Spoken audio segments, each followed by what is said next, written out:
At my brother's wedding, I walked in on my husband and my sister-in-law in the thick of an affair.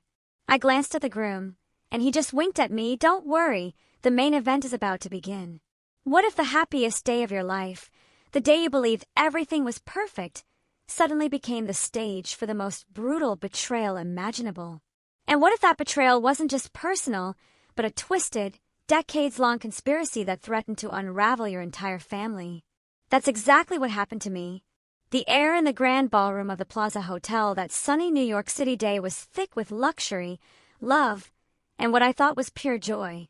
Dazzling crystal chandeliers glittered, reflecting off luxurious white silk and fresh flowers, making everything sparkle like a fairy tale.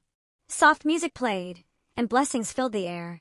Today my brother, Marcus, was marrying Jessica, and as his sister, Olivia, my heart swelled with pride and happiness. Marcus, 5 years my senior, had always been my rock. After our parents passed away far too soon, he wasn't just a brother. He was a father figure, my best friend, my whole world. Seeing him so radiant, his handsome face alight with happiness as he prepared to marry Jessica, a woman as beautiful and seemingly sweet as she was, filled me with an overwhelming sense of warmth. Jessica had a delicate, fragile look, spoke softly, and always gazed at Marcus with such admiration. During their courtship, she treated me like a true sister. I genuinely believed our small family was finally complete, and that I, too, had found my own enduring happiness. Standing beside me was my husband, Daniel, his arm comfortably around my waist. Daniel was a brilliant architect, and in everyone's eyes, including mine, the perfect man. Our 5-year marriage was the envy of our friends. He was always gentle, attentive, my unwavering support through every single storm. He gently squeezed my hand, whispering, "Your brother looks amazing today, and Jessica is absolutely stunning. They're a match made in heaven." I leaned my head on his shoulder, smiling, feeling that familiar, comforting sense of calm. "Yes," I agreed. "I hope they'll be as happy as we are." I truly believed I was the luckiest woman alive. A brother who adored me, a wonderful husband, and soon, a lovely sister-in-law. I was floating in that rose-tinted bubble, blissfully unaware, until just a few minutes later, I popped it with my own hands. The ceremony was about to begin. I suddenly realized Daniel had been gone for a while. I wanted to take a picture with the bride and groom before they walked down the aisle, but I couldn't find his familiar figure anywhere. I thought he might have stepped out to take a call, so I walked alone towards the end of the hallway, where a small balcony overlooked the hotel's rear garden. It was a quiet spot, and I assumed he might be there. As I got closer, I heard whispers, then a woman's giggle. That voice, it was all too familiar. My pace slowed, my heart abruptly starting to pound harder in my chest. Through the narrow crack of the open glass door leading to the balcony, I saw a scene that instantly turned my blood to ice. There he was, my husband, Daniel, holding Jessica, Marcus's bride, in his arms, kissing her passionately. She was still in her immaculate wedding dress, a symbol of purity that now seemed incredibly disgusting and hypocritical to me. Time stopped. My ears went deaf. All sounds vanished, replaced only by the violent, shattering beat of my own heart. I leaned heavily against the cold wall, fighting the urge to collapse. A lump formed in my throat, a wave of nausea rising in my chest. Then, their conversation reached my ears. Every single word was a sharp knife, mercilessly stabbing through the last shred of hope I had left. "You're very bold, babe. Meeting here at this hour." Jessica's voice purred, flirtatious. Her hands remained wrapped around Daniel's neck. Daniel scoffed, a laugh I'd never heard from him, full of arrogance and chilling disdain. "What are you afraid of? No one would ever imagine. Look at that stupid family of hers, busy running around like puppets. And her brother? That Marcus, he's just a lovesick fool. We have everything under control. Stupid family. That was me. Lovesick fool. That was Marcus." My fists clenched tightly, my nails digging into my flesh, but I felt absolutely no pain. "Still, I'm a little nervous," Jessica continued. "What if everything is discovered later? Besides, I don't like the idea of living with you and your wife." Daniel laughed again, this time with pure contempt. "You don't have to be jealous of that kid. I married her only for the status of being the daughter of a well-respected, educated family to fool the world. She's nothing more than a baby machine, my shield. As soon as she gives me a son, I'll find a way to get rid of her. Soon, all of Marcus's fortune will be ours. And then you can have whatever you want, my love. My love. Those 2 words struck me like lightning, a final, fatal blow. I couldn't bear it anymore. My world, my beliefs, 5 years of love, everything had been shattered in an instant. I turned, walking like an automaton, not knowing where I was going. Tears streamed down my face, but I didn't have the courage to cry out loud. I just felt a profound, consuming disgust. Stumbling, my mind blank, I bumped into someone. Lifting my head through my tear-blurred vision, I saw a figure. It was Marcus, the groom of the day. Seeing my pitiful state, Marcus's handsome brow furrowed slightly. "Olivia, what's wrong? Did something happen?" I couldn't hold it in any longer. I threw my arms around him and burst into sobs. Between choked tears, I told him everything I had just seen and heard. I expected him to be furious, to run to that balcony and smash everything, to call off the wedding immediately. But he just listened in silence, gently patting my back with his large hand. When my tears subsided, he gently pushed me away, looking straight into my eyes. On his face, there was neither surprise nor anger, only a terrifying calm. He wiped my tears away gently, then gave me a quick, meaningful wink, a gesture only we as siblings understood. He whispered in my ear a sentence I will never forget. "Don't worry, the main event is about to begin." Marcus's words hit me like a thunderbolt, leaving me so stunned I even forgot to cry. The main event. In such a critical situation, when my beloved brother was being betrayed on his wedding day by his fiancée and my own husband. How could he say something like that so calmly? My mind was in chaos.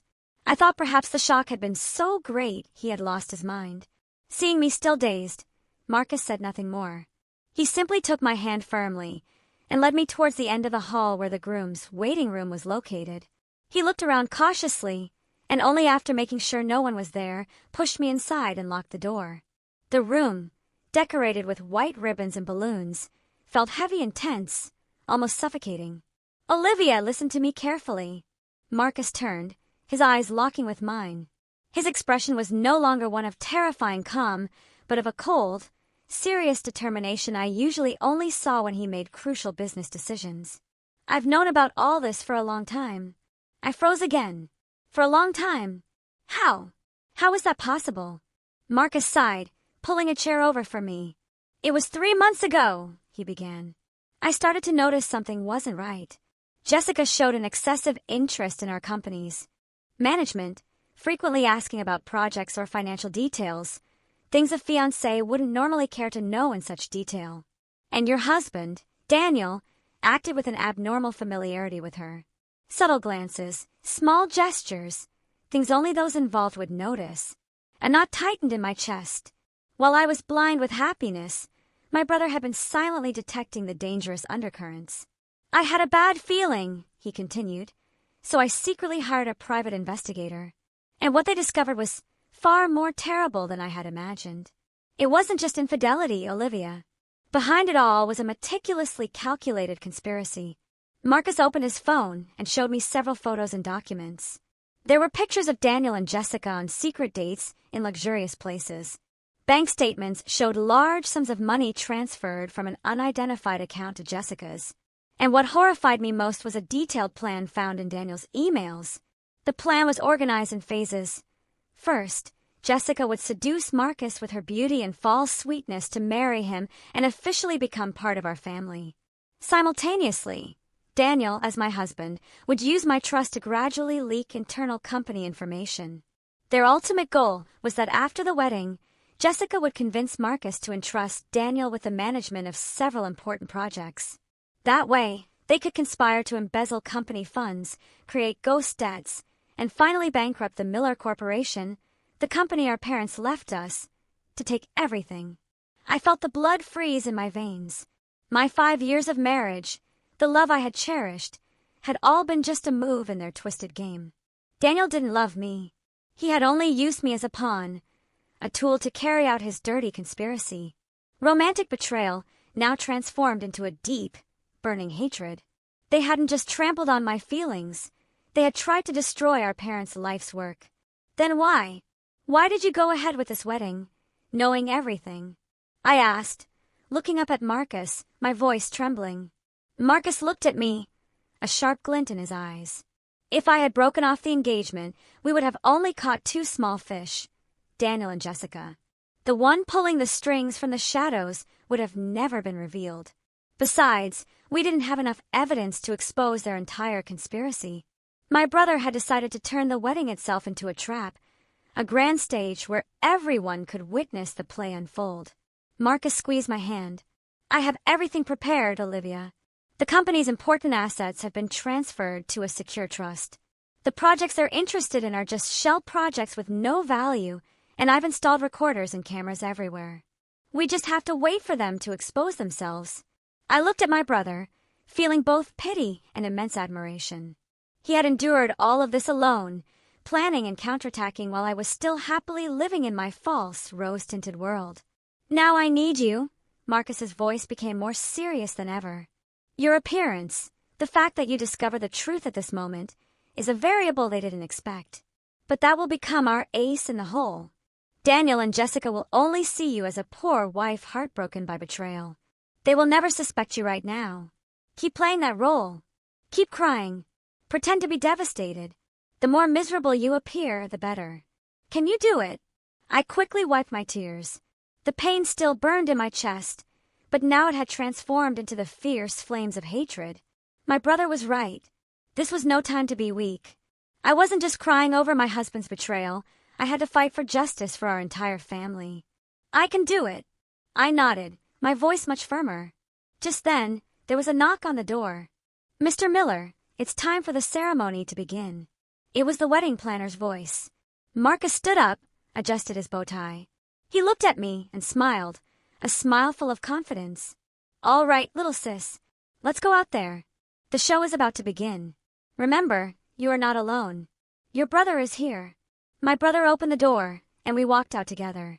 As we reached the main hall, we saw Daniel and Jessica cheerfully talking with some guests, arm in arm. Upon seeing Marcus and me, Daniel quickly approached with his usual concerned expression. Olivia, where have you been? I've been looking all over for you. I looked up at him, my eyes still swollen from crying. I said nothing, just shook my head and moved closer to my brother. Daniel seemed a bit puzzled by my coldness, but probably chalked it up to exhaustion. The music in the wedding hall suddenly became more solemn. The master of ceremonies announced in a powerful voice, "And now, let's give a warm welcome to today's stars, the groom, Mr. Marcus Miller, and the bride, Miss Jessica Reed." All the lights focused on them, and all eyes were filled with admiration. And as my brother, the groom, took that woman's hand, the woman who almost became my sister-in-law, to enter the hall, I smiled. My smile was probably the most perfect lie of my life, but it was also the smile that foretold the storm to come. Under the dazzling stage lights, Marcus and Jessica looked like a perfect couple. Marcus still wore a happy smile, but I knew it was just part of a flawless performance. Jessica pretended to be shy and sweet, occasionally casting loving glances at him. She was an exceptional actress. They walked together down an aisle covered in white roses to the incessant applause of hundreds of guests. I sat in the front row of the family section with Daniel by my side. He still had his arm around my shoulders, whispering sweet nothings to me from time to time. Aren't they beautiful? I hope we'll celebrate such a grand wedding anniversary too. I just leaned on his shoulder in silence, pretending to be intoxicated by the romantic atmosphere of the ceremony. But in reality, I was struggling to suppress the nausea rising in my throat. Every one of his words and actions now felt utterly repulsive to me. His hand on my shoulder, the same hand that had once caressed me with tenderness, was the same one that had embraced another woman just minutes before. The ceremony proceeded according to the usual protocol. The MC, with a syrupy voice, praised their predestined love story and the meeting of two souls. Hearing it, I almost laughed out loud. Destiny. Yes, a destiny woven with conspiracies and cold calculations. After the empty speeches, the moment for the exchange of rings finally arrived. An adorable flower girl, dressed in pristine white, came onto the stage with the wedding rings on a red velvet pillow. Marcus and Jessica faced each other, ready to exchange their symbols of love. One moment. Suddenly, a voice from the audience broke the sacred moment. The entire hall held its breath, and all eyes turned to the person who had just spoken. It was a middle-aged woman. Her attire was elegant, but her face was filled with anger and pain. She was accompanied by an older man, probably her husband. I saw Jessica on stage flinch slightly, her face turning pale for an instant. Marcus remained perfectly calm, as if he had anticipated this woman's appearance. "Excuse me, who are you? What's going on?" The MC tried to control the situation. The woman didn't answer, but walked directly onto the stage and stood in front of Jessica. "Jessica, do you recognize me?" she said, her voice a mix of anger and disappointment. Jessica took a step back, her face so pale it was drained of blood. "Ma'am, how are you here?" "Why shouldn't I be here?" the woman scoffed bitterly. "I came to see how my future daughter-in-law, the one who swore eternal love to my son, is about to become another man's wife. I came to seek justice for my son." A murmur began to spread among the guests. Future daughter-in-law? Son? What was happening? Daniel, sitting beside me, was also surprised. "What's going on, Olivia?" "Who is that woman?" he asked me. I just shook my head, feigning equal surprise and confusion. The woman turned to the guests and raised her voice. "Ladies and gentlemen, I'm sorry to interrupt this happy day, but there's something I must say. This young lady on the stage, Jessica, was my son's fiancée. They were in love for 5 years, celebrated their engagement, and were just waiting for the wedding date. But in just a few months, she changed her mind and left with a richer man, leaving my son in terrible pain. As she finished, she pulled out a stack of photos from her purse and threw them onto the stage. Photos of Jessica with another man in affectionate poses scattered across the floor. There were also pictures from their engagement party. A collective gasp echoed through the hall. Now all the gazes directed at the bride were not of admiration, but of curiosity, doubt, and sharp reproach. Jessica stood frozen on the stage, her face as white as a sheet. She tried to explain, stammering, "No, it's not like that. That person and we broke up a long time ago." "Broke up?" The woman scoffed again. "How shameless you are. Now you lie. Just 3 months ago, you took money from my son for shopping and investments. You deceived and used him.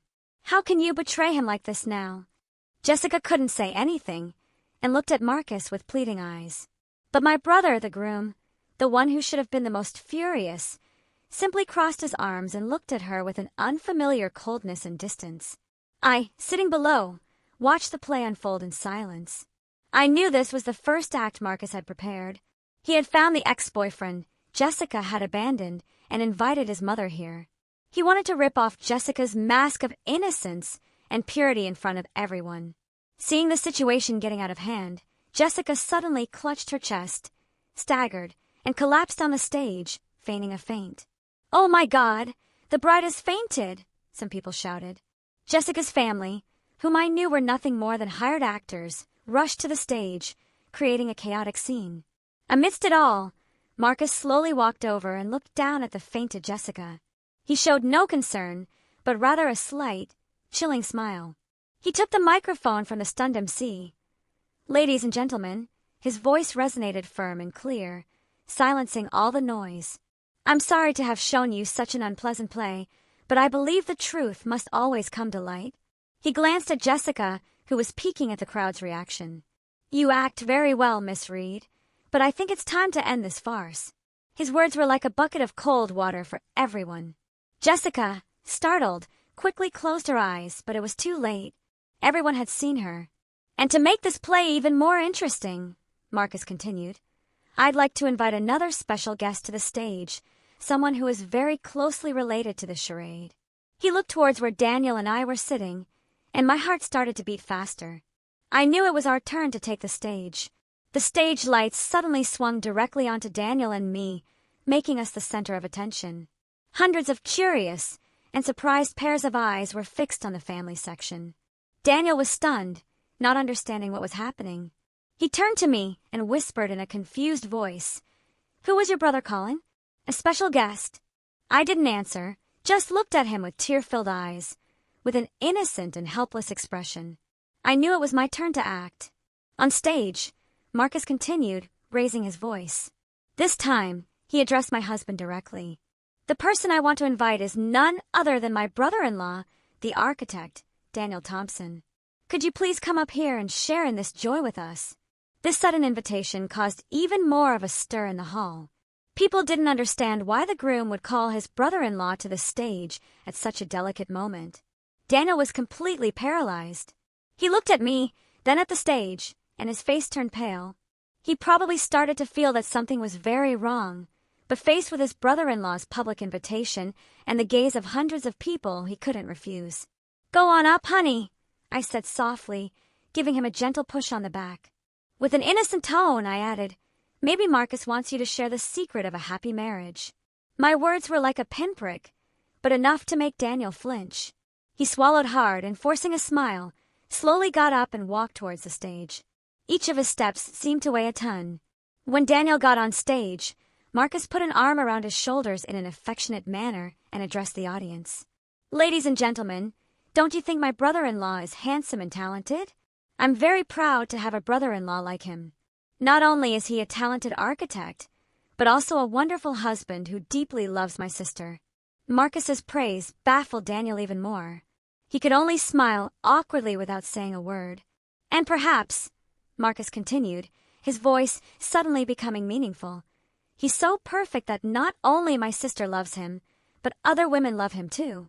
Isn't that right, my dear bride? Marcus turned to Jessica, who was still lying on the floor pretending to be unconscious. But upon hearing this, I saw her eyelids tremble slightly. Daniel's face was now as white as a sheet. He started to sweat coldly and tried to wriggle out of Marcus's arm. Brother-in-law, what are you saying? Everyone is misunderstanding things. Misunderstanding? Marcus laughed out loud, a laugh devoid of any warmth. Well, let me show everyone what the misunderstanding is. As he finished, Marcus signaled to the technical crew. The two enormous LED screens on either side of the stage, which had originally been showing romantic photos of the bride and groom, suddenly went dark and then lit up again. But this time, the image that appeared was not of roses or candles. It was a video recorded from a hidden angle on the balcony. The entire hall gasped. The same scene that I had to witness just an hour before unfolded vividly before the eyes of hundreds of people. My husband, Daniel, passionately embracing and kissing the bride, Jessica, dressed in her immaculate wedding dress. The audio was also recorded with great clarity. Each of their disgusting words echoed throughout the hall. That stupid family of hers, busy running around like puppets, and that Marcus, he's just a lovesick fool. I married her only to fool the world. She's nothing more than a baby machine.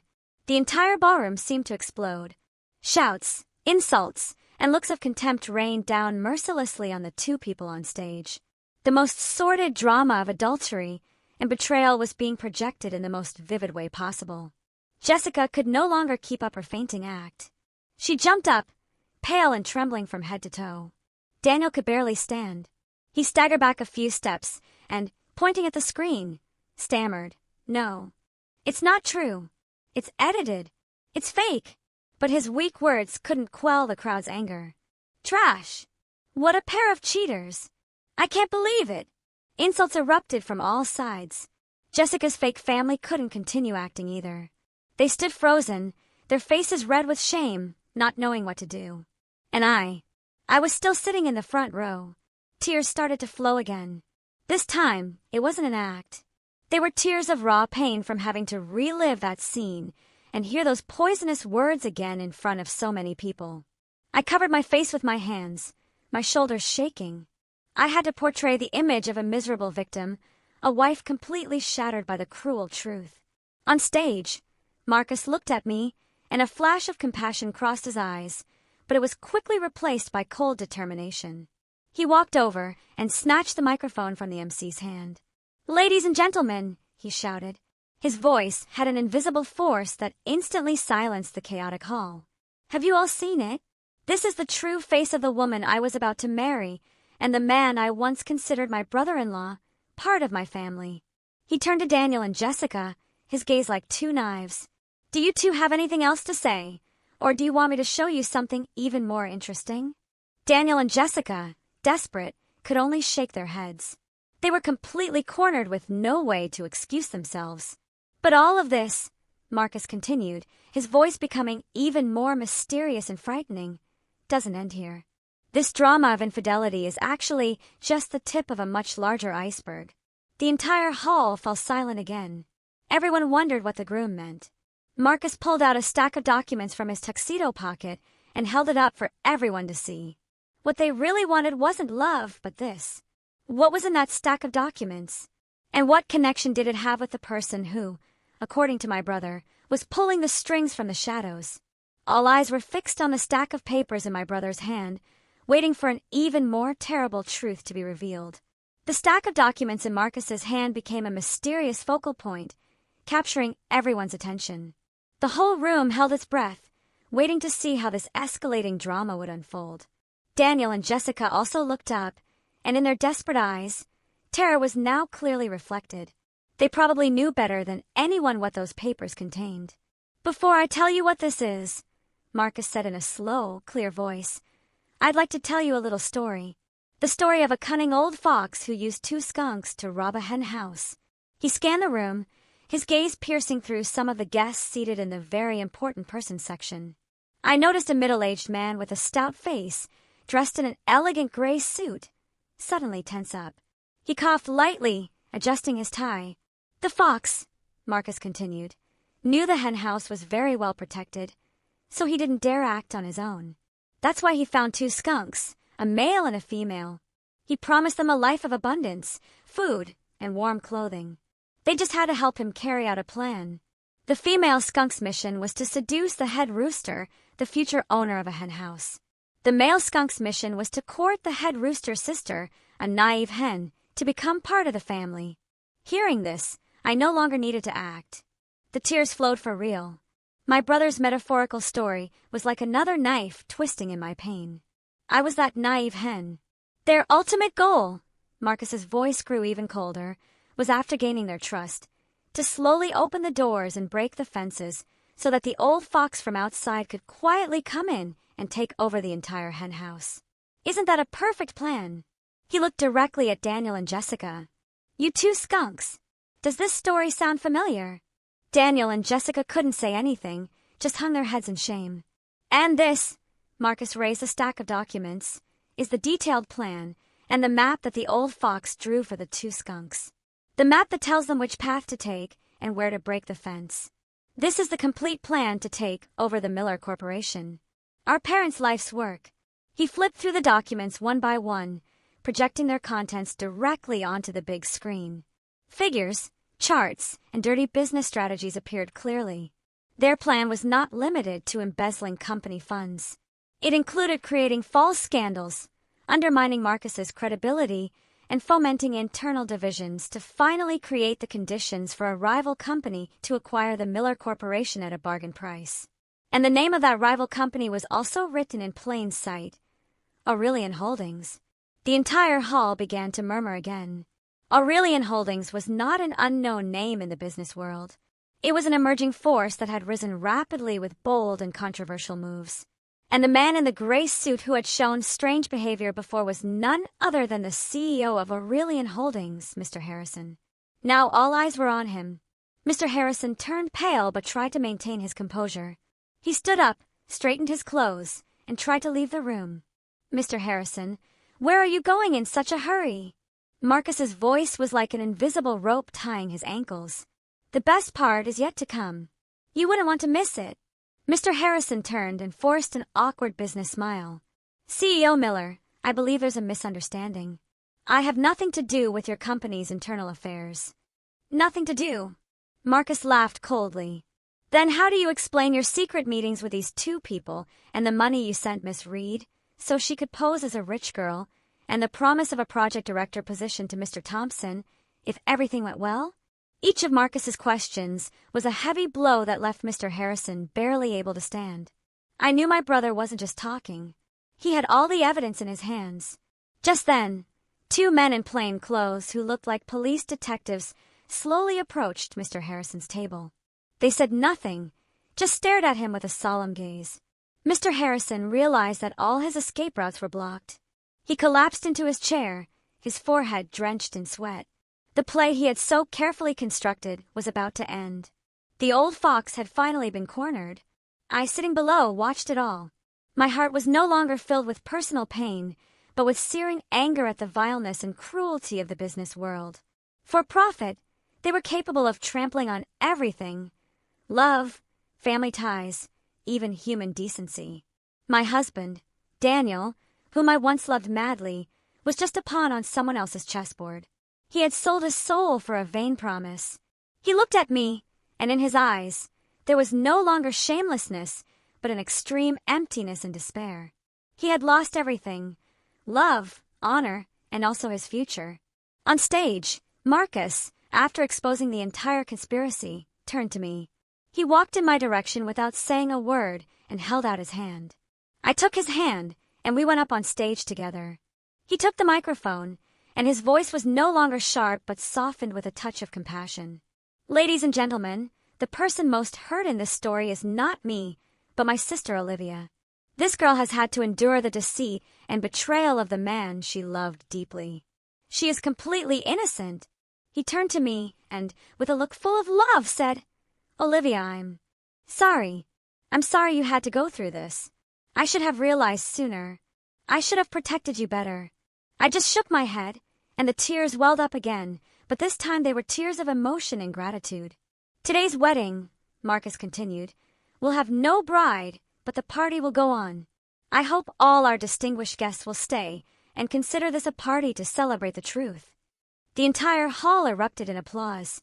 They were not applauding for a wedding, but for the courage and victory of justice. Just when I thought it was all over, a sharp scream came from the bride, who was still collapsed on the floor. Jessica leaped up, tore a sharp hairpin from her hairdo, and with a crazed look, lunged at me. "It's all your fault. It's all your fault." Jessica's crazed action was so fast and sudden it left everyone stunned. The hairpin, glinting under the stage lights, flew towards me like a poisoned arrow. I stood frozen, my mind blank. I realized the imminent danger, but I couldn't react. Marcus, beside me, didn't have time to intervene either. When the tip of the hairpin was just inches from my face, a shadow shot out from behind me like a lightning bolt. It was none other than Daniel. He threw his whole body in front of me. The sharp tip of the hairpin grazed his shoulder, leaving a red bloodstain on his white shirt. "Ah!" Daniel cried out in pain, staggering backward. Jessica seemed shocked by her own action and by Daniel's reaction.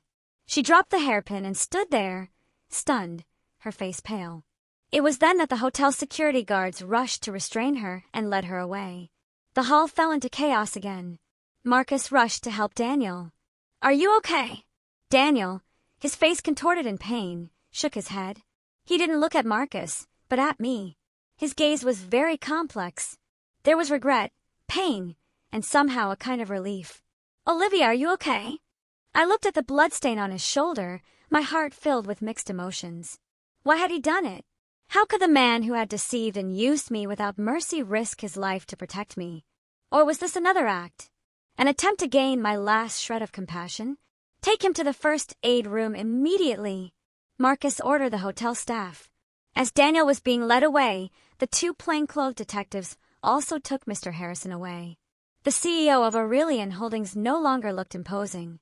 He was just a defeated old man, walking with his head down amidst the accusations and contempt of the people.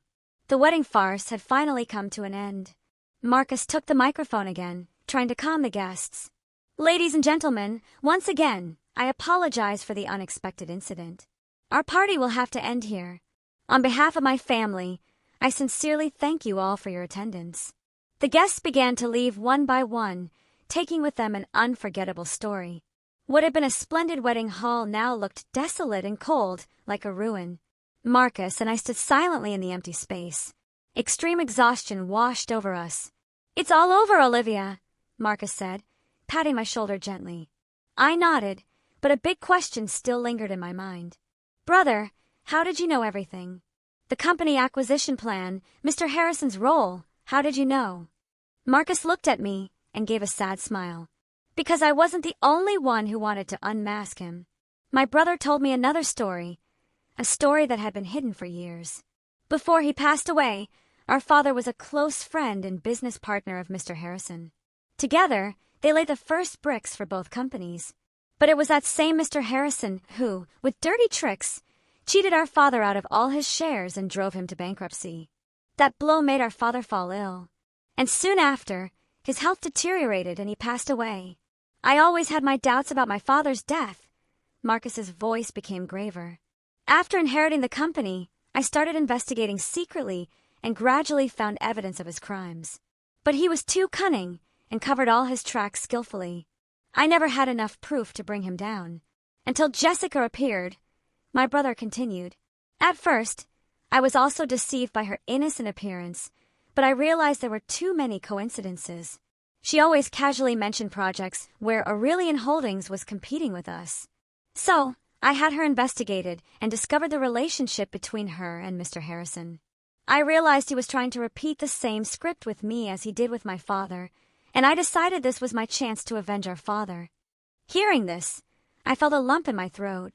Behind the company's success, my brother had been carrying such a heavy burden of revenge. He had had to live a lie, act with the woman he was about to marry, waiting for the day he could bring down his enemy. So everything was in your plan? Most of it. Yes, Marcus nodded. Except for one thing. I didn't know your husband was also part of his plan, and much less that you would be the trigger for all of this. Your appearance, your courage, was the unexpected variable, the decisive blow that made him fall without having time to react. My brother looked at me with pride. My little sister, you've really grown up. I managed to smile through my tears. We had won together as siblings. We had won. Shortly after, a hotel employee came to inform us that Daniel had received first aid. The wound wasn't deep, but he had to go to the hospital for a tetanus shot and a more thorough checkup. He said he wanted to talk to me alone for a moment before he left. I hesitated a bit, but finally nodded. In the end, I wanted to know if there was any sincerity left in him. I entered the first aid room. Daniel was sitting on a cot, his shoulder bandaged. He looked disheveled. His designer suit was wrinkled and discarded, his shirt stained with blood, and his face lacked all vitality. When he saw me, he looked up with a guilt-ridden gaze. I'm sorry, Olivia. What good is an apology now? I asked coldly. I don't expect you to forgive me, he said, lowering his head. I just wanted to tell you one thing. The moment I jumped to protect you, that was real. It wasn't an act. I looked at him in silence. For the past 5 years, he continued in a hoarse voice, I've been living a lie. I approached you because of Mr. Harrison's plan for the money. But then I started to have real feelings for you. Your sweetness, your kindness, it moved my heart, but I was in too deep. I couldn't turn back. I wanted you, and I also wanted the money and status. Greed clouded my judgment. He looked up at me, and tears started to well in his eyes. Today, when you were in danger, I realized the only thing I wanted to protect was you. But it's too late for everything. I listened to his belated confession without any emotion in my heart. Love. Perhaps there was some, but the betrayal and the damage he caused had killed that love. Save those words for the judge, I said, my voice expressionless. Between us, everything is over. I turned and walked out, leaving him alone with his regret and his late tears. The moment the first aid room door closed, the door to my 5 years of marriage also closed, officially and forever. A week after the stormy wedding, things gradually began to calm down, but the aftermath was still enormous. The Aurelian Holdings case became a scandal that shook the business world. Mr. Harrison, Jessica, and several other top executives were arrested and investigated for fraud, embezzlement, and industrial espionage. Despite his act of saving me, Daniel couldn't escape his involvement. As a key part of the plan, he was summoned to testify and face the inevitable justice. I filed for divorce, and the whole process was carried out quickly and without dispute. We decided to sell our house, our only valuable shared asset. I didn't want to keep anything that reminded me of a past filled with lies. After everything was settled, I felt I needed some time for myself. I decided to take a trip alone, to go somewhere far away to clear my head and start a new life. I chose Napa Valley, California, a place quiet enough to heal my wounds. During my days in Napa, I didn't visit many places. I I simply spent my time walking along scenic trails, sitting in small, charming cafes, reading and writing. After so many storms, I realized that what I really needed was peace of mind. One cool afternoon, as I was sitting in a rustic wooden cafe overlooking a vineyard, sketching out ideas for a new company project, a familiar voice sounded beside me. Well, small world. I looked up, surprised. It was the police officer who had handled a minor car accident case for me a year prior. His sudden appearance was a bit disconcerting. He was no longer in his strict uniform, but in a comfortable khaki jacket and jeans. He looked much younger and more approachable. The afternoon Napa breeze slightly tousled his thick dark hair. "Hi," I smiled, trying to hide my surprise. "What a coincidence to see you here. Are you on vacation?" "You could say that," he replied. A gentle smile revealed a slight dimple. "I got transferred here a few weeks ago. You could say I'm starting a new life." He glanced at my notebook and pen. "You were working." "Sorry to interrupt." No, I was just finishing up," I said quickly, closing the notebook. Then he hesitated a bit. "Would you mind if I sit here for a moment? The cafe is very crowded, and this is the only free spot." I looked around, and indeed, the charming little cafe was packed. "Yes, of course. Please sit." He pulled up a chair and sat across from me, ordering a hot latte. There was a slightly awkward silence between us. I didn't know what to say, and he also seemed to be looking for a suitable topic of conversation. "At the wedding that day," he finally broke the silence. "I saw everything. You were very brave." His words surprised me a little. I thought he had only been there to handle the arrest, and was surprised he had noticed other things. "Thank you. Fortunately, it's all over now. I'm David," he introduced himself suddenly. "Olivia," I replied. "Nice to meet you, David." We started talking. At first, it was just light conversation about Napa Valley, work, and personal hobbies, but gradually the conversation deepened. David told me why he had been transferred. After years of working in the stressful environment of New York, he felt burned out and wanted to live and work in a quieter place. He loved the mountains, the forests, and the fresh air of the valley. I also shared my story, not the painful details of the betrayal, but my decision to leave the city and my desire to find a new balance in life. We realized we had something in common. We were both on a journey to find a new beginning. David was a very engaging person to talk to. He was intelligent and funny, but in his eyes, there was something quiet and deep, typical of someone who has lived a lot. Talking to him made me feel very comfortable, a feeling I hadn't experienced in a long time. The sky began to darken, and the warm yellow lights of the cafe came on, creating a very romantic atmosphere. I don't know how long we were talking. "It's getting late," David said, looking at his watch. "I have to get back to the station." "It was a pleasure talking to you, Olivia." "You too," I smiled. "Oh, this weekend." He hesitated again. "I'm planning a hike in the hills, and I was wondering if you're not busy. Would you like to come?" His invitation made my heart skip a beat. "Hiking? I've never really done it." "All the more reason you should try," he smiled. "The air there is incredible. It helps to release all the stress." I thought for a moment and then nodded. "Yes, I'd love to." After that chance encounter, David and I had our first date. We hiked in the mountains together, walked through vast pine forests, and discovered small hidden restaurants in the alleys of St. Helena. With David by my side, I was no longer the woman who had to be strong, the one who had to distrust everyone. He gave me a strange sense of security and peace. He didn't ask about my past or make me relive painful memories. He just stayed by my side in silence, sharing the small joys of life with me. The feelings between us grew naturally and gently, like the morning mist in Napa. One evening, as we were sitting by Lake Berryessa, watching the tranquil water reflect the moonlight, David suddenly took my hand. "Olivia," his voice was deep and warm. "I know you've been through a lot. I don't want to stir up old wounds. I just want to say that if you'll let me, I'd like to be the person who writes a new chapter of your life with you. A chapter full of joy and happiness." I looked into his sincere eyes, and my heart was moved.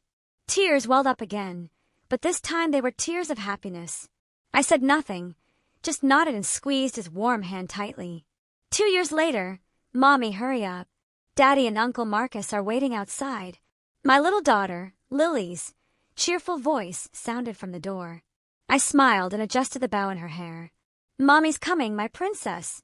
I looked at myself in the mirror. I saw the image of a woman radiant with happiness. Today was a special day. It was my first wedding anniversary with David, and also the day the whole family was going to New York for the opening of a new branch of the Miller Corporation. My life had completely changed. After that fateful trip to Napa Valley, I found the true love and happiness of my life. David, after we had been dating for a while, decided to request a transfer back to New York to be by my side. He said that wherever I was, that was where his peace would be. We had a small, warm wedding on the beach with only our loved ones.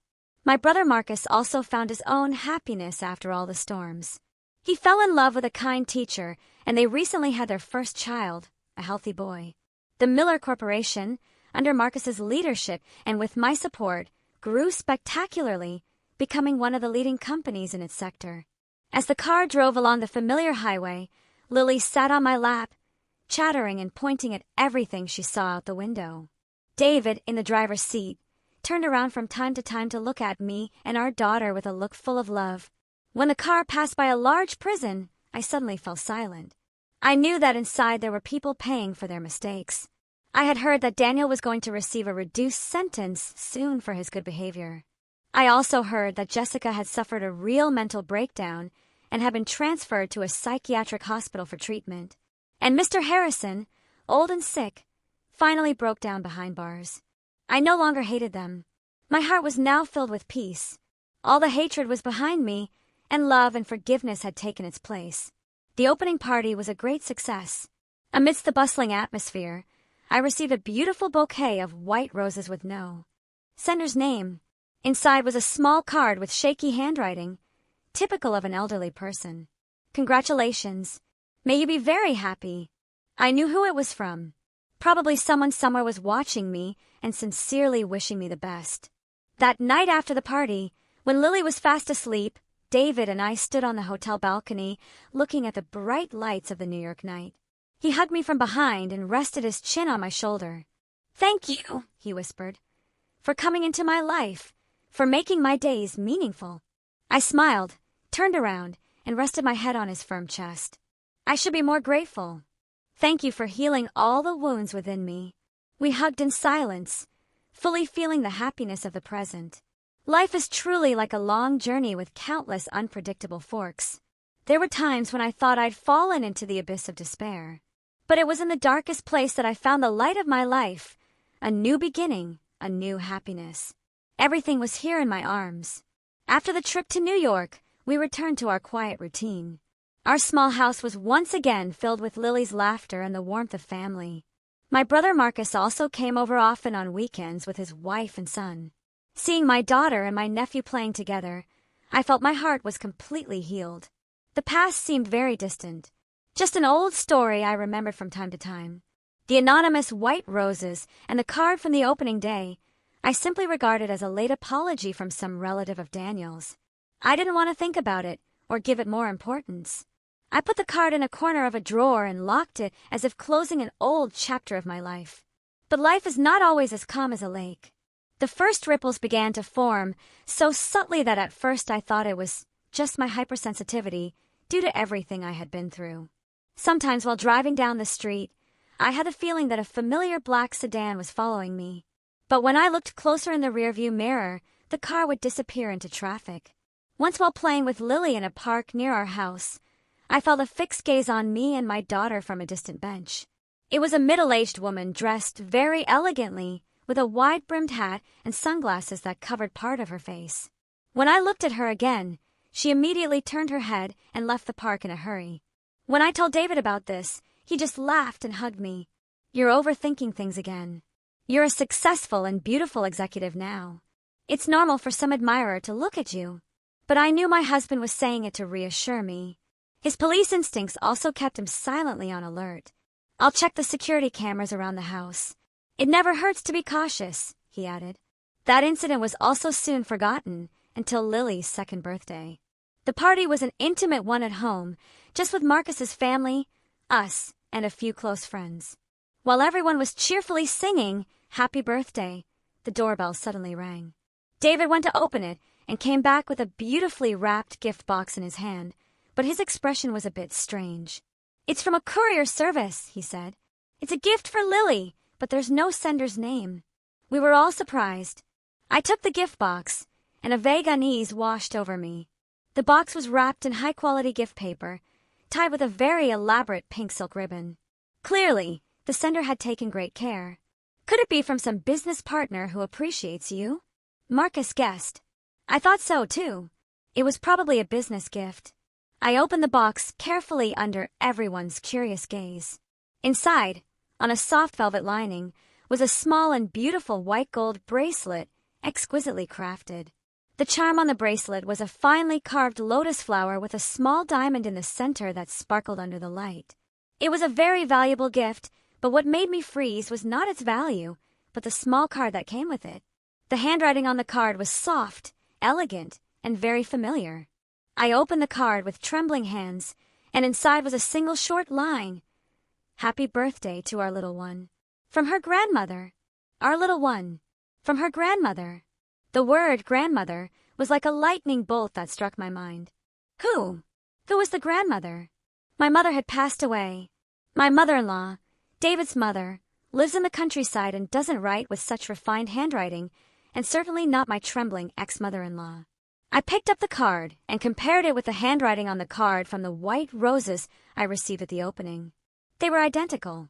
It was the same person. A person who called herself my daughter's grandmother. "Olivia, what's wrong?" "You're as pale as a sheet," David said, shaking my shoulder with concern. I didn't answer, just showed him the card. David read the card and then furrowed his handsome brows. He picked up the bracelet and examined it carefully. "This is very strange," he said. "Who is this person? How does she know Lily's birthday and send such an expensive gift?" I collapsed into a chair, my mind a mess. Scattered images suddenly came to my mind. The black sedan that followed me, the mysterious woman in the park, the anonymous white roses, and now a white gold bracelet with a note saying, "From her grandmother." All of this was not a coincidence. Someone, a woman, was silently watching my life and my daughter's. She knew a lot about us, was very rich, and called herself Lily's grandmother. But how was that possible? My mother had died years ago in a terrible car accident. I myself saw the photo from her funeral, and together with Marcus, we held her burial. There could be no mistake. So who was this woman?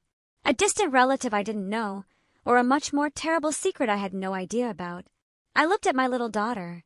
Lily was still laughing and chattering innocently, completely unaware of the storm that was silently brewing around her. I felt a lump in my throat.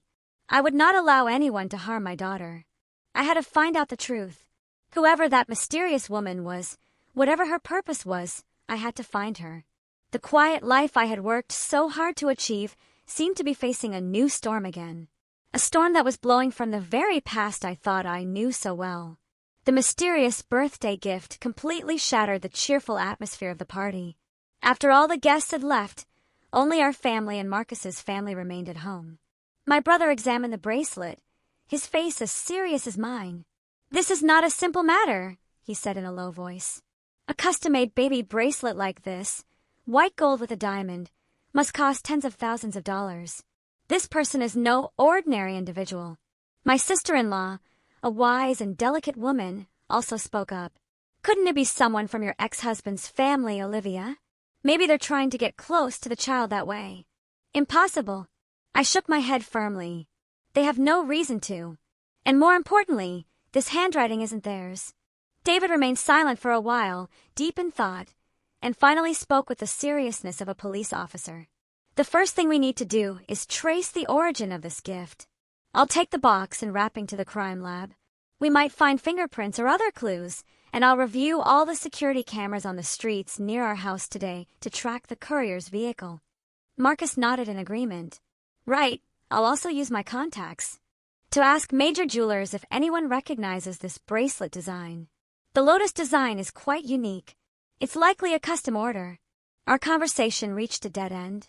Although we considered several hypotheses, none could explain the appearance of this person who called herself grandmother.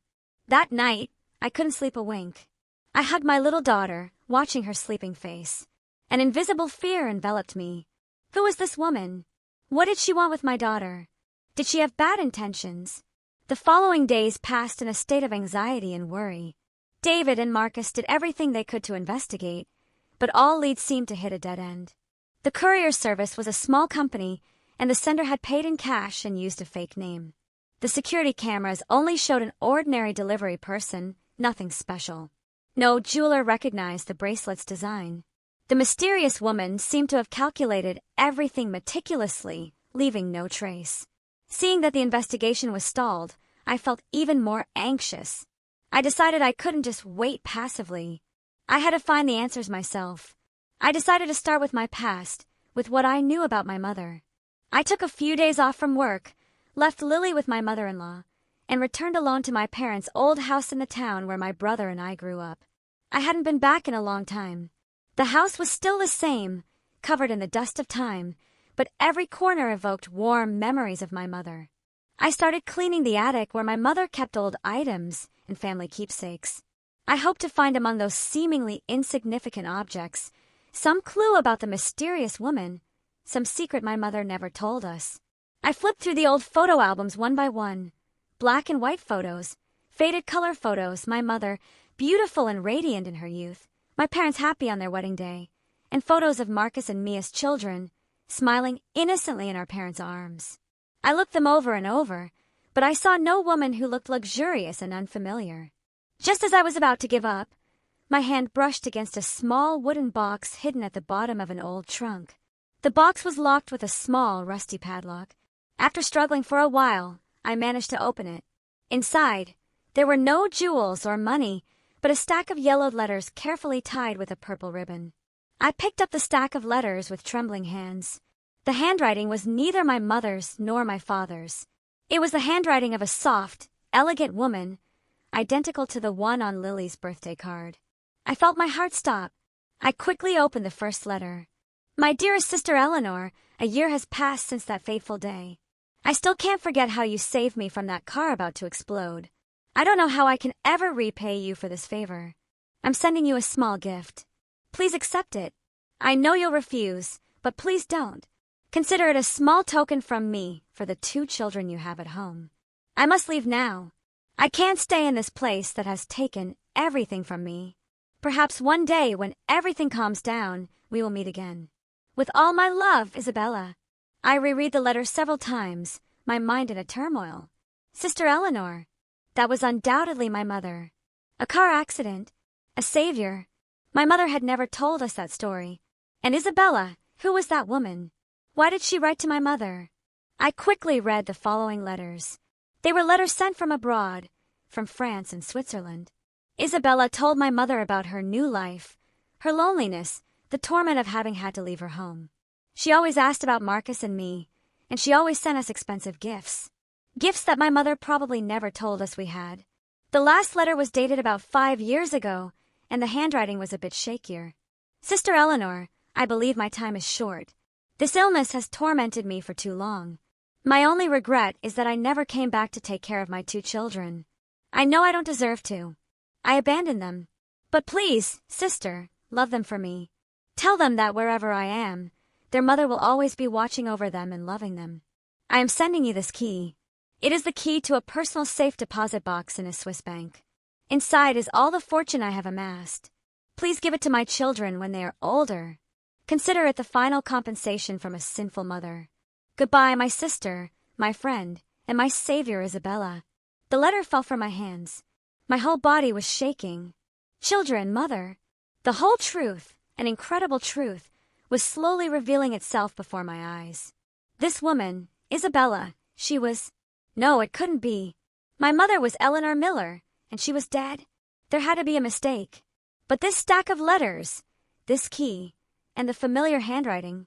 I sat there stunned in the middle of the dusty attic. My mind filled with confusion.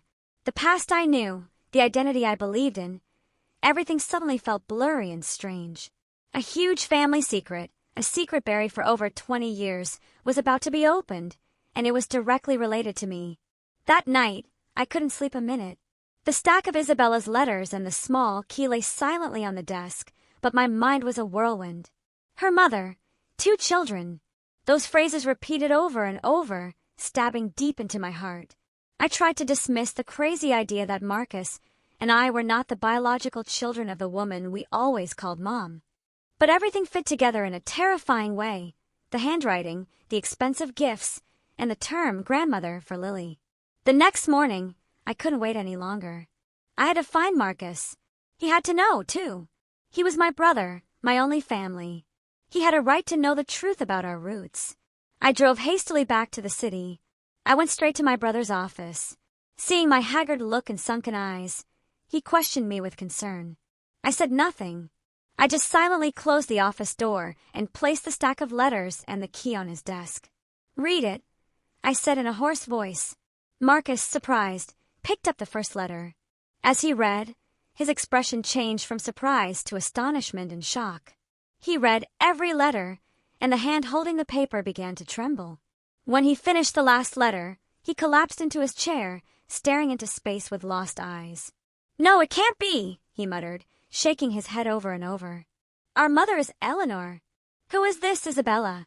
"I thought so too," I said bitterly. "But brother, look at this handwriting. It's identical to the one on Lily's birthday card." I showed him the photo of the card I had taken with my phone. Marcus stared at both handwritings.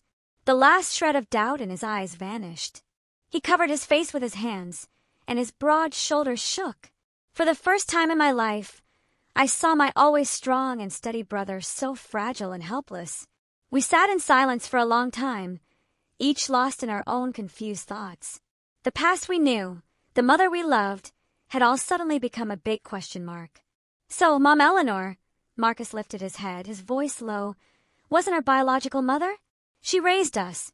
She loved us. Why did she hide this from us?" "I don't know," I shook my head. "But I think she had her reasons. Mom Isabella said she had to leave, that she couldn't stay. Something terrible must have happened. A car accident." That clue came back to my mind. Mom Isabella said, "Mom Eleanor saved her."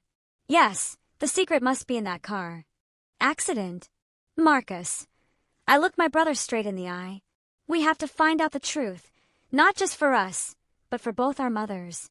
Marcus nodded, his gaze becoming much more determined. "You're right. We have to find out what exactly happened 25 years ago." Our investigation began with the vague clues from the letters. The car accident, the date, and the name Isabella. Thanks to Marcus's social standing and David's police contacts, it wasn't too difficult to reopen the old case files, covered in the dust of time. A few days later, we got the accident report. It was a terrible crash in the Rocky Mountains. A luxury car lost control and plunged off a cliff, exploding. According to the report, 4 people were in the car. The CEO of the Rivas Jewelers Group and his wife, and the driver and his wife. It was concluded that all 4 had died. Rivas Jewelers. That name stunned Marcus and me. It was an empire that once dominated the American jewelry industry, but mysteriously collapsed shortly after its CEO's death. "Wait a minute," said Marcus. "Rivas, I remember. Our father worked at Rivas before founding the Miller Corporation. He was the CFO there. Another coincidence. Everything seemed to be connected. But the report says all 4 died," I said, puzzled. "So, who was Mom Isabella? And why did she say Mom Eleanor saved her?" "That's the key," intervened David, who was sitting with us. He pointed to a part of the autopsy report. Of the 4 bodies found, one was so badly burned, it was unrecognizable. Based on some bone fragments, they could only confirm it was a woman. And people assumed it was the wife of the Rivas CEO, Mrs. Isabella. That means, I held my breath, that it's very likely that woman was not Mrs. Isabella. David concluded, "Mrs. Isabella survived the accident, and it's possible that the person who saved her was our mother, Eleanor.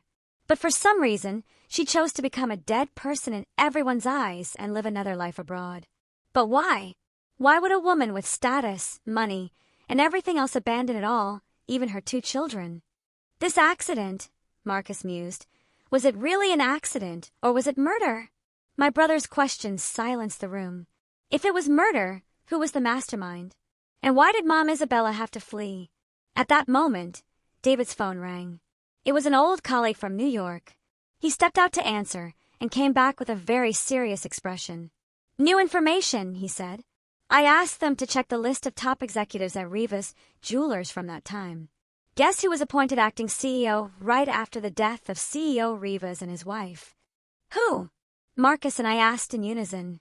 "It was him." David's voice became firm. "The CEO of Aurelian Holdings, Mr. Harrison." That name appeared once again.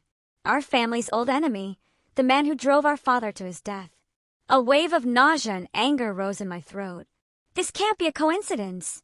Marcus slammed the table. "Harrison, our father, Rivas Jewelers, and that car accident. There has to be a connection." A dark and terrible picture was beginning to take shape. A conspiracy hidden for 25 years. A crime that not only claimed several lives, but also shattered a family. And now, by chance, we seemed to be getting closer to the heart of that secret. The search for our roots had unexpectedly turned into the pursuit of the truth of a serial murder case, and the most likely suspect was our family's arch-nemesis. The name Mr. Harrison was like the key that opened a dark door to the terrible secrets of the past. All the events now came together in a terrifying hypothesis.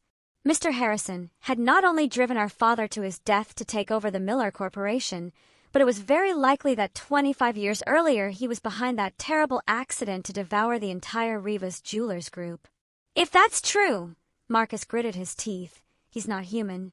He's a demon." "But all of this is just conjecture for now," said David, trying to maintain the calm of a law professional. "We don't have concrete evidence to charge him. The case is too old, and almost all traces have likely been erased." "And Mom Isabella," I intervened. "If she's alive, she's the most important witness. She'll know exactly what happened. But why did she flee? Why didn't she come forward to report it?" "She was probably scared," Marcus replied. "The enemy was too powerful.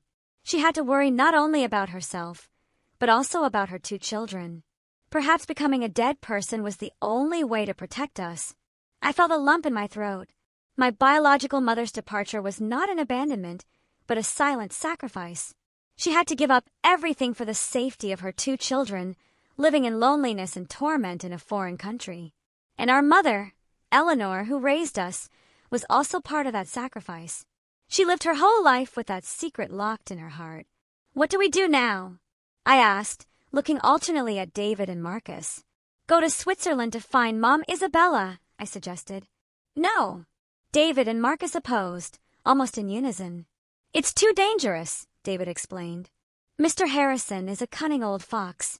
His information network is everywhere. If he finds out we're investigating, he won't hesitate to use any means to silence us, just like he did with your father. Besides, we're not sure Mom Isabella wants to see us. The last letter was written 5 years ago, and no one knows what situation she's in now." "David is right," Marcus continued. "What we need to do now is look for evidence here first. The safe deposit box key is the most important clue. It's very likely that the fortune Mom Isabella left not only contains money, but also something that can expose Mr. Harrison's crimes." "But that's a Swiss bank," I said worriedly. "Their bank secrecy laws are the strictest in the world. Even if we have the key, I don't think I can just go and open it myself." "Leave it to me," Marcus said with a determined look. "I have a lawyer friend who specializes in international law. I'll ask him to find a solution. It might take time, but it's not impossible." While Marcus handled the Switzerland issue, David and I decided to start from another angle, looking for former witnesses who worked at Rivas Jewelers at the time of the accident. 25 years is a long time, but surely there were still people who knew what happened. People who had to keep silent due to Mr. Harrison's oppression, bribery, or threats. Our search was very difficult. Many people had moved. Many had passed away. Those who remained, upon mentioning the names Rivas Jewelers and Mr. Harrison, all shook their heads in fear and refused to talk. Mr. Harrison's power and cruelty had cast such a large shadow that it had oppressed them for decades. After several days of desperate searching, we finally had a stroke of luck. We found Mr. Jenkins, the retired former chauffeur of the Rivas CEO's family. He was now a frail old man living alone in a small house in the suburbs. When we arrived, he was sitting on his porch, looking into the distance with sad eyes. At first, he also refused to talk, but when I showed him the photo of Mom Isabella and told him my identity, his old eyes filled with tears. "Miss, are you Miss Olivia?" he asked in a trembling voice. When I nodded, Mr. Jenkins burst into tears. "My God, you're alive. I thought the whole CEO's family." He invited us into his house. After calming down, he began to tell the story of 25 years ago, a story he had kept in his heart like a nightmare. "The day of the accident," Mr. Jenkins said in a trembling voice, "I was supposed to drive that car, but that morning, the then Vice President, Mr. Harrison, suddenly sent me to another state on an errand. He said it was urgent and sent another driver in my place. He was a young kid who had just started. I didn't know him well. When I heard the news of the accident, I felt something was wrong," he continued. "That car was the CEO's. I checked it every day. It was impossible for the brakes to fail. I tried to tell the police, but no one believed me. They said I was rambling from grief. And a few days later, Mr. Harrison sent someone to give me a large sum of money and threatened that if I kept talking, my family would not be safe. Out of fear for my children," Mr. Jenkins hung his head, his voice filled with regret, "I had to keep silent. I took the money and left the job. For these 25 years, I haven't slept a single night in peace. Remorse and guilt have constantly tormented me." Mr. Jenkins's testimony was living proof that the accident was not a coincidence, but a meticulously planned conspiracy. "Mr. Harrison," Mr. Jenkins added, "was not only cruel, but also very distrustful. He always had a small recorder installed in the CEO's office to monitor all his conversations. I once accidentally saw him secretly changing the batteries. A flash of insight struck me. A recorder. If it was still there, it was very likely that it had recorded important conversations, evidence that could expose Mr. Harrison's crimes. But where's that office? Riva's Jewelers no longer exists. Its old headquarters must now be owned by another company. When we felt lost, Mr. Jenkins provided another valuable piece of information. After the CEO's death, Mr. Harrison sealed his entire old office. He said it was to preserve his memories, but I know he was scared. Scared that someone would find something inside. That room is still intact on the top floor of the old Riva's building. All the clues seem to converge on one point, a room sealed for 25 years that might contain the black box of the entire case. But how could we get into such a heavily guarded place, owned by another group? The old Riva's building was now called Aurelian Tower, standing in the city's center like an impregnable fortress. Infiltrating it, especially the sealed room on the top floor, was an almost impossible mission for ordinary people like us. "This can't be done through normal channels," David said after circling the building. "The security system here is state-of-the-art. There are surveillance cameras everywhere and guards patrolling 24/7. The access doors on each floor use magnetic cards. It's impossible to get in through the front door." While we were racking our brains, we finally received a call from Marcus, who had been silent for several days, with important news. "I've spoken with my lawyer friend. He says that as biological children, we have the full right to request information about our mother's safe deposit box at the Swiss bank, but the process is very complicated and will take at least a few months. But he discovered something interesting. 5 years ago, right when Mom Isabella sent the last letter, someone else tried to access that safe deposit box, but failed due to lack of identity documents." "Who?" I asked anxiously. "It was Mr. Harrison's people." A chill ran down my spine. He also knew about the existence of that safe deposit box. He had been looking for it for years. This confirmed to us even more that inside there was something that threatened him. And it also meant that we didn't have much time left. If Mr. Harrison discovered we were investigating, he wouldn't hesitate to act first. The urgency of the situation forced us to make a bold decision. "If we can't get in through the front door," I said, looking at David and Marcus, "we'll get in another way. Aurelian Tower and our Miller Tower are right next to each other. The height of the roofs of both buildings is almost the same." "Don't tell me!" Marcus looked at me in amazement. "No, Olivia, it's too dangerous." "It's the only way," I said firmly. "We don't have any more time. You can disable the security system of Miller Tower. David has the technology and experience as a police officer, and I have to get in there. That room is related to my past."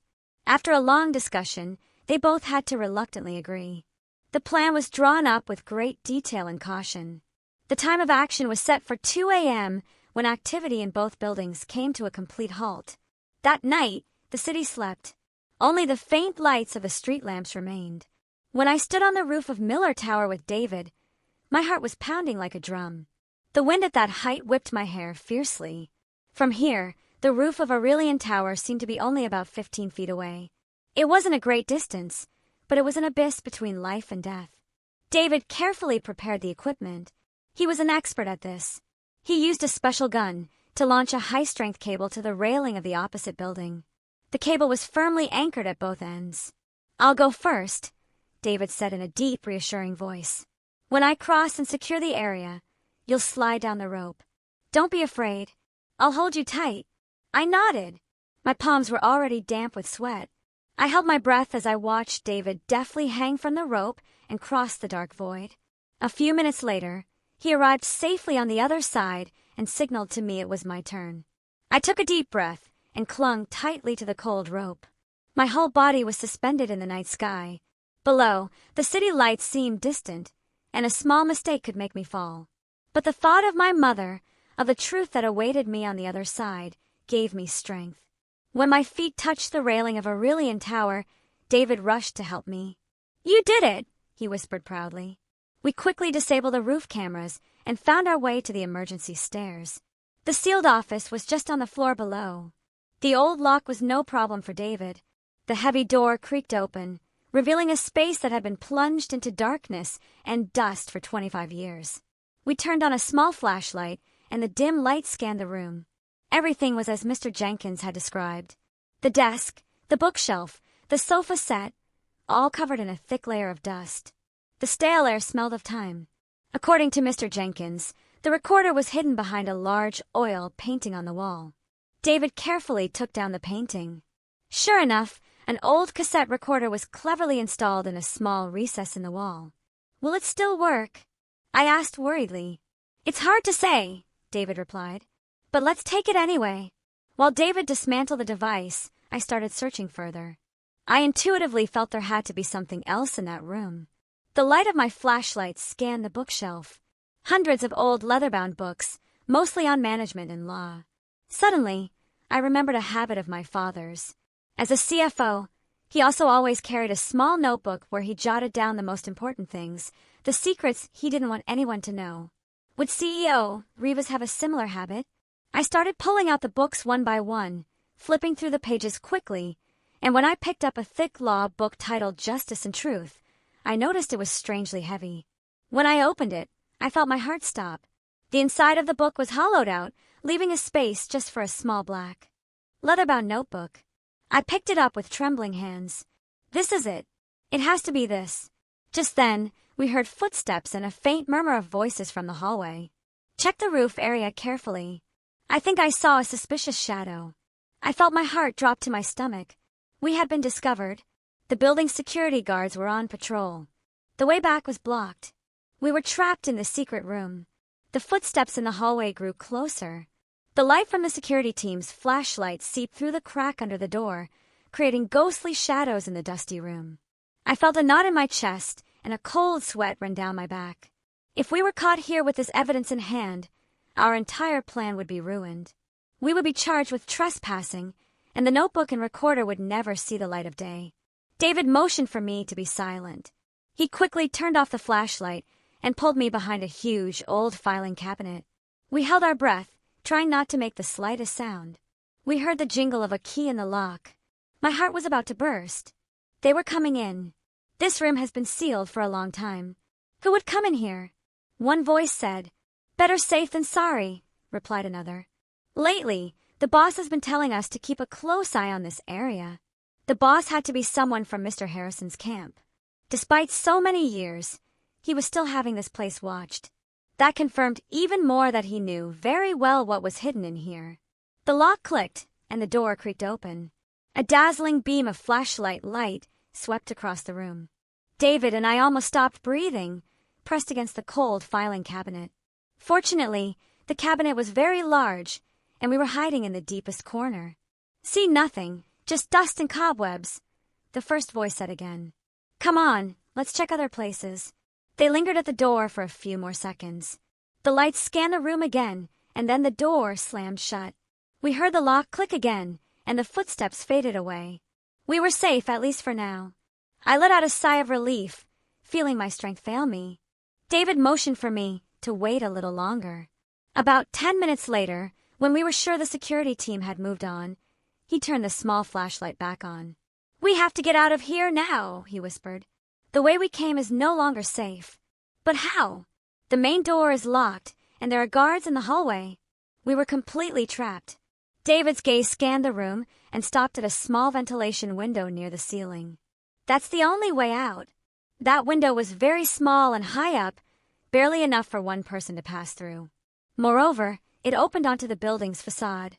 Outside, there was only a narrow ledge, barely a foot wide, running along the wall. "It's too dangerous." I shook my head. "One small misstep and—" "It's the only option," David said firmly. "Do you trust me?"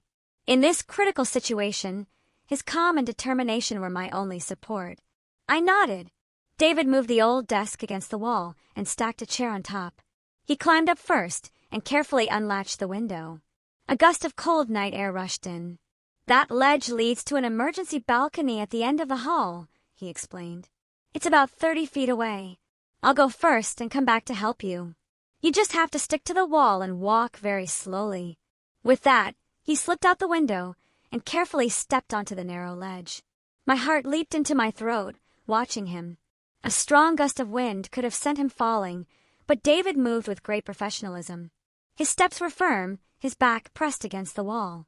A few minutes later, he reached the emergency balcony safely and signaled to me it was my turn. The notebook and recorder were safely tucked into my crossbody bag. I took a deep breath, trying not to look down. My legs trembled as I stepped onto the ledge. I felt my whole body press against the cold wall. The wind whistled in my ears, carrying the sounds of the city at night. "Don't be afraid. Just look at me." I heard David's voice from ahead, a deep, calm, and reassuring voice. "Just one step at a time."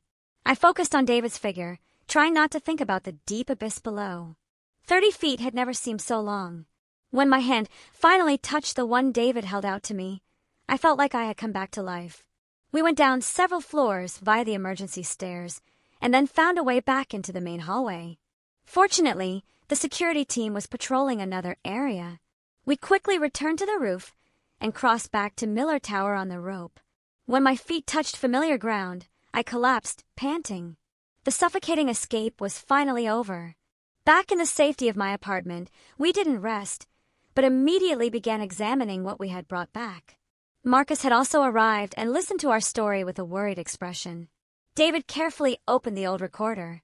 After fiddling with it for a while, he managed to get it working. We held our breath and listened intently. The old cassette tape began to turn, emitting the static of time. And then we heard a familiar voice, that of CEO Rivas, my biological father. He was talking on the phone. "I don't agree, Vice President Harrison. That project is too risky. The cash flow isn't transparent. I can't approve it." After a brief silence, his voice became sharper. "I've told you before. Don't try to fool me. I know what you're doing behind my back. If you don't stop, I will reveal everything to the world." The call ended, and my heart was pounding. This was proof of the conflict between my father and Mr. Harrison. But the next recording truly stunned us. This time it was Mr. Harrison's voice. He was talking to someone. "The old man has found out everything. We can't leave him alive. A car accident. Yes, it has to look like an accident. His family. Take care of all of them. Leave no one behind. And then Rivas will be ours." A recorded confession from 25 years ago. An undeniable confession. At the same time, I opened the black leather-bound notebook. Inside were not only records of Rivas' jeweler's business transactions, but also short diary entries from my father. He wrote about his worry upon discovering Mr. Harrison's conspiracy, his anxiety about feeling watched, and his infinite love for his wife and 2 young children. And on the last page, there was a line written hastily in a special ink. An ink visible only under ultraviolet light. A prudent habit of finance professionals. Marcus and I knew it well. We quickly turned off the lights, and David shone a small UV flashlight he always carried onto the paper. The writing appeared. "All original evidence, contracts, account statements are in the safe deposit box at the Swiss bank." Number XYZ. I have entrusted the key to Eleanor. If anything happens to me, trust her. Eleanor will know what to do. Everything became clear. Mom Eleanor not only raised us, but was the trusted person my father entrusted with the mission of protecting the most important evidence, the inheritance, and the future of his 2 children. The love and sacrifice our 2 mothers showed us were immense and grand. Tears welled up again, but this time they were tears of gratitude and pride. We now had in our hands the confession from the past, the clue to the decisive evidence stored in Switzerland, and Mr. Harrison's current crimes. The plan for the final counterattack, the decisive battle, was about to begin. The net of heaven had been woven tightly. All that was left was for the biggest fish to fall into it himself. With irrefutable evidence in our hands, we knew the hour of final judgment was very near. But we were also aware that confronting a cunning old fox like Mr. Harrison required not acting rashly. A small mistake could give him the opportunity to turn the tables and erase all traces. We need a perfectly flawless plan, Marcus said with a firm expression. We have to hit him by surprise without giving him time to react. The plan was drawn up with the participation of all 3 of us. Marcus, with his position in the business world, would deliver the decisive blow in the commercial arena. David, with the support of his trusted colleagues, would handle the legal aspect to leave him no escape, and I would confront him directly, becoming the fuse for the bomb that was about to detonate. The first step was to resolve the matter in Switzerland. With the recording and the notebook as evidence, and the cooperation of the American police, Marcus's lawyer friend quickly managed to convince the Swiss bank. They agreed to open the safe deposit box, but on the condition that I was present, and the process was carried out under the supervision of both parties. A week later, Marcus and I were in Zurich, Switzerland. The bank vault was cold and silent. When the familiar metal box was placed on the table, my heart pounded again. Mom Eleanor's key slid smoothly into the lock, and with a turn, the box door clicked open. Inside, there was no money or jewels, but a thick stack of documents carefully wrapped in plastic. They were all the originals of the ghost contracts, the bank statements recording the illicit money flows, and all the secret agreements Mr. Harrison had used to take over Riva's jewelers. Each document bore his handwritten signature. This was the ultimate weapon, the final sword that could end that demon's career. With the lawyer present, we made copies of all the material and immediately sent them to David. Everything was ready. Upon our return to the United States, the atmosphere was tense. Mr. Harrison, after the failed intrusion attempt at Aurelian Tower, seemed to have sensed the danger. He began to exhibit defensive behavior. The number of his bodyguards doubled, and all his meetings were strictly controlled. He's trying to erase his tracks and move his assets, David reported in an emergency meeting. We have to act before it's too late. D-Day was set. It was the day of the Aurelian Holdings annual general meeting, a major event that brought together all the management, major shareholders, and the media. It would be the perfect stage for us to end this play.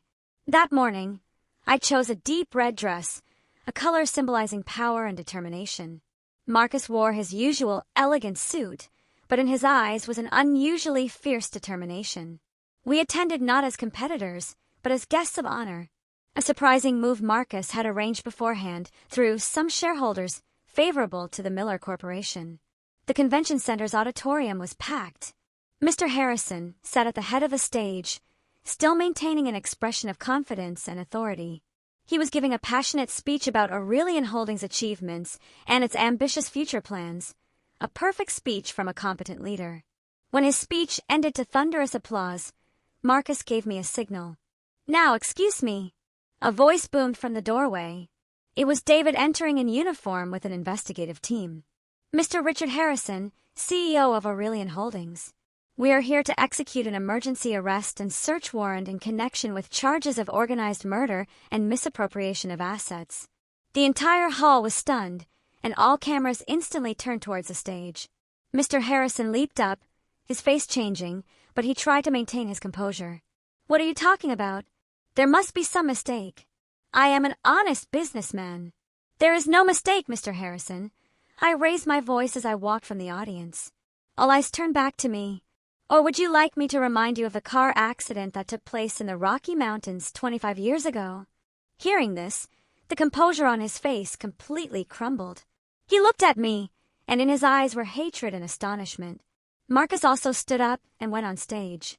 He held a stack of documents in his hand. "And also what you did to my father. The time has come for you to pay for all your crimes." Marcus signaled to the technical crew, and on the giant screen behind Mr. Harrison, instead of growth charts, images of documents, contracts, and bank statements appeared. At the same time, the recording of Mr. Harrison's own voice ordering the elimination of the entire Rivas family echoed throughout the hall. "Turn it off! Turn it off now!"